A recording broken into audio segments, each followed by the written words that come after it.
Chapter 9. The first knight arrived early the next morning. His shouting roused me from a deep sleep nestled between the warm, downy quilts.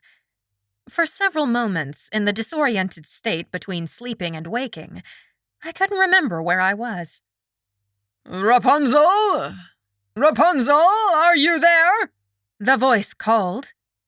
Adrenaline surged through my body, and I leapt out of bed. I hadn't expected someone to come so early. He must have traveled the entire night through. I hurried to the balcony and peered down into the meadow below. The height made me dizzy just looking, and I ended up kneeling while wrapping my arms around the balcony supports, too nervous to lean over. "I'm here, but there's no way down," I called. "Thank goodness you found me." The knight looked unfamiliar, but from this height, I couldn't be sure. His squire held the reins for both their horses near the forest, and I squinted, hoping against hope that it was Griffin, but was disappointed. The squire appeared to only be 15 years old or so, with a shock of flaming red hair that didn't look at all like the quiet chess champion I hoped to see. "Is the dragon nearby?" "It left to hunt," I invented wildly, hoping I would have time to take the wardrobe passage to warn Pollux. How was I supposed to alert him that a knight had come while still acting like some damsel in distress desperate for escape? "Then we must act quickly. Can you climb down?" "No, the only way up here is by dragonback," I shouted back down, hoping my words weren't being lost to the wind. The knights circled the tower several times, searching for some method of entry, and I scanned the skies, desperately searching until, "Look out!" I screamed. "It's coming back!" Pollux's flight was too fast for the man to escape, especially as he was laden down by absurdly heavy metal armor. The clanking was loud enough that it was easily audible from my lofty perch. The shadow passing over made the knight's horses rear in fright. One broke free of the squire's grip and galloped away, but the squire clung tight to the second, backing up and looking just as terrified as I'd felt when I first met Pollux. "What's this?" Pollux rumbled in a voice so loud that the tower trembled. "A human come to claim my princess for his own hoard?" The knight drew his sword and held it at the ready. Pollux landed directly in front of him with a heavy thud that shook the ground. "I've come to rescue the Princess Rapunzel," the knight challenged. Pollux's face twisted into an expression that I recognized as a smile. "Very well. Do your worst." The knight attacked with a war cry, jabbing the sword at Pollux's hide repeatedly and with all the force he could muster. Pollux watched him, interested, as the man exhausted himself by wielding the massive broadsword while inflicting no damage whatsoever to the dragon. Your mind tricks won't work on me," the knight panted, trying again to drive the blade into the dragon hide and watching in dismay as it bounced harmlessly off once again. Finally, the man stopped his assault, too weary to continue. "My turn," Pollux chuckled. With that, he let his tail whip across the man's helmet, so a ringing clang echoed up to me. I squeaked in alarm, fearing that it had been a killing blow as the knight's knees buckled. He face-planted, helmet and all, into the grass mere inches from Pollux's talons. Was I responsible for a death? "Now," Pollux snarled, turning to the quivering squire. "You will return from whence you came. If your king sends 50 gold pieces by dawn tomorrow, he may have his knight back. Otherwise, I'll drop him off wherever I see fit." Pollux cast an eye over the motionless knight, limp in his metal armor. "He looks like a swimmer, perhaps over an ocean. Do you understand?" The squire, trembling from head to foot, nodded frantically but remained rooted to the spot, eyes wide in panic. "Dawn tomorrow," Pollux repeated. 50 gold pieces. The squire still didn't move. He would likely pass out from fright if Pollux scared him any more. Go on, then, Pollux said, and blew a tiny fireball at him. That did it. The horse reared back in terror so that the reins tangled around the squire's hand. As his mount bolted, the squire was dragged along, desperately trying to mount the terrified horse. The galloping hooves soon faded away. Is he dead? I called anxiously, eyes still fixed on the motionless knight as my insides writhed like snakes. Pollux flapped into the air and landed a moment later, clinging to the side of the tower so he could extend his head and easily talk to me. No, but he'll wake soon, and we can't let him escape. I looked at my luxurious bedroom. If this were less comfortable, I'd be able to convince him that I'm being held prisoner. But I think he would have a hard time believing that with all this here. Pollux's eyes narrowed so he looked almost snake-like. Excellent idea. Stay on the balcony for a moment. I did so, backing up so I was close to the railing, and squatted down. The wind still made me feel as though I would likely get blown off at any moment. Watch. Pollux directed his gaze into the room, and it began to shift and change. The four-poster bed became a jail cell with iron bars. The sofa vanished and was replaced by hard slats with thin, hole-riddled blankets. The plush rugs transformed into straw littering the stone floor, and the paintings shifted to become manacles dangling in intervals with a large key hung on the opposite wall. My jaw hung slack. It was the perfect prison cell. Hurry, get him up here and I'll chain him to the wall, I said eagerly. While Pollux flapped off to collect the knight, I ran to the wardrobe, which now looked thoroughly shabby and rotten. I need something a prisoner would wear, I told it. Quick! At first, the wardrobe didn't seem to understand and presented me with more luxurious dresses, but after articulating my desire again, it acquiesced and offered up a selection of threadbare, dirty frocks that might have once been beautiful gowns. Instead of the cosmetics and hair combs, a pot of dirt stood on the shelf. I rushed to transform my own appearance, scrubbing dirt onto my hands and face and tugging on a dress that could have passed for the one I wore the day before when Pollux took me away from the villagers. As I mussed my hair, Pollux came back to deposit the knight on the balcony. He was still out cold. Could I trust that he was truly unconscious, or was he acting? Deciding to play it safe, I motioned for Pollux to shove the knight farther into the room. While Pollux used his tail to scoot the knight across the floor, I took the key from the far wall and tested it on the manacles. The cuffs sprang apart, and I secured it around the knight's wrist. Then, with a sly wink at Pollux, I snapped the other cuff on my own arm.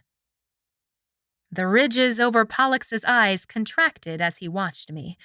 With a coy smile, I held a finger to my lips, then slipped the key into my pocket and sat propped against the wall next to the knight. What a well-behaved prisoner you are, Pollux chuckled. I'm a very lucky dragon indeed. The knight stirred, and Pollux snaked his head inside so he could stare at the captive. The man blearily opened his eyes, then yelped as he found himself nose to nose with the dragon. Please have mercy, I cried, trying to throw myself between the knight and Pollux, pressing one hand against the knight's breastplate and the other held out defensively toward Pollux. Spare him, I beg of you! Only until dawn tomorrow, Pollux hissed, menace in every syllable. He withdrew his head, and the ceiling shuddered as we heard Pollux curl up around the turret's spire. How are you feeling? I asked the knight anxiously, pressing my hand against his forehead. I've been better, he groaned. As he slowly sat up, he stared around at the barren walls. Princess, is this where the dragon's been keeping you? It hasn't been long. It doesn't matter. I told him with a long-suffering smile. Were you injured? Not much. He seemed to come to himself. My squire. Where is he? What happened? The dragon's holding you ransom for 50 gold pieces. Your squire went to get the funds. He wasn't hurt, was he? By George, I shouldn't have endangered him. I should have taken that other squire up on his offer. What other squire? His name's Griffin. He heard I was heading out to rescue you and tried to convince me to take him instead of my regular squire. My heart beat faster. Oh, I didn't realize squires trade places. They don't normally. My squire knows me and the horses, but Griffin was quite insistent. But that doesn't matter right now. We need to find a way to escape. He threw a fearful glance toward the open balcony doors. Can the dragon hear us? I don't know. I haven't had anyone to talk to until now, and as you can see, I pulled against the manacle so that the chain driven deep into the stone wall clanged. My last escape attempt got me in a worse mess than before. He said I'll be chained for 2 days as punishment for my escape. We'll figure it out. Don't worry. He answered automatically, pulling at his own restraint and patting down his armor, searching for any hidden weapons. I copied him, also pulling at the heavy chains while knowing it was futile. My name is Winston, by the way. I'm Rapunzel, I told him. Sorry about all this. It's not your fault, he told me kindly. You didn't ask to be kidnapped. Have you heard any news from my father? I asked. What's happening? Winston gave a final jerk to his chain, then seemed to decide his energy was being wasted. Your father sent couriers to all the nearby kingdoms to alert them of the issue, and many are planning to come to your aid. What if the dragon kills them? I whispered, allowing tears to fill my eyes. I don't want anyone to get hurt. He clutched at my hands. You mustn't sacrifice yourself in the process, he said. Now, let's see if there is a way out of here. For hours, Winston tried everything he could think of to escape, to no avail. At first, he broke one of the clasps off his armor and tried to use it to pick the lock, then wriggled off one of his metal leg plates to use it as leverage to break the chain from the wall. I pretended to make myself useful by searching the wall for any cracks in the mortar or chinks in the stone, then ripped a swath of fabric off my hem to wrap around my hand, trying to create a thin barrier that would allow me to slip my hand out of the manacle. We continued to attempt escape all that day and into the night, only stopping when Pollux appeared and shoved a slightly charred loaf of bread to us, skewed on the end of one of his tail spikes. Winston instantly broke the loaf in half and offered me the slightly smaller portion. I took it, but barely nibbled at the stale bread, trying to appear hungry but still disliking the chalky texture. If Griffin had been here instead of Winston, he would have offered me the larger portion, if not the entire loaf, I was sure. Then, of course, if Winston wasn't here at all, I could have had another grand feast from the magic table in Pollux's cave. After his initial talkativeness, Winston lapsed into silence, still studying the chain and manacle to figure out how to break free. I dozed off around midnight, the key secure in my pocket, as Winston continued to tug at the chain. I awoke around daybreak to the sound of trumpets echoing around the tower. Winston looked terrible. He had disassembled the majority of his suit of armor, trying to break the manacle apart, and there were small areas of hair missing from his beard and scalp where he'd pulled on it in frustration. Noises came from the meadow below, and Pollux answered, still coiled up on the tower's roof. Show me the gold. More voices floated up in a low rumble, and dust showered down as Pollux took off. A shadow passed over the window, and a gust of wind swirled in to stir up the dirt as Pollux soared past, his mighty wings beating. They must have come for you, I told Winston, a sad smile on his face. Tell my father I'm thinking of him. This isn't over. You'll get rescued. Tell everyone where I am, I begged. Please. I shall. Pollock stuck his head in. You're free to go, human, he said to Winston, then snapped down on the chain, fangs instantly breaking the metal that the knight had worked all night to break free of. Winston tried to grab my hand, but Pollock snarled, The girl stays. A princess is worth far more than a paltry 50 coins. Pollock's tail snuck over to grab Winston by the ankle and pull him into the air. Once Winston had been removed, I calmly withdrew the key, unlocked the manacle, and waited for Pollux to finish the ransom exchange. It was more than half an hour before Pollux finally returned. They're gone, he informed me.